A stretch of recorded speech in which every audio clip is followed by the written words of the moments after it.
Hello everyone and welcome back to another tutorial for the One Piece Pirate Warriors 4 game. In this video, I'm going to show you how you can automatically skip all the cutscenes. So let's get started right away. First of all, open up the One Piece Pirate Warriors game on your device. And after you enter the main menu by pressing any button, you will see various different menus. Go into the system settings and then navigate to options.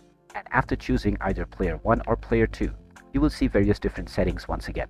You can use your bumper buttons, or the L1 or R1 button on your joystick, as well as the Q and E button on your keyboard to navigate to various different settings. Once you navigate into the visual setting, you will now see the display options. In this page, there is an option called Play Movie.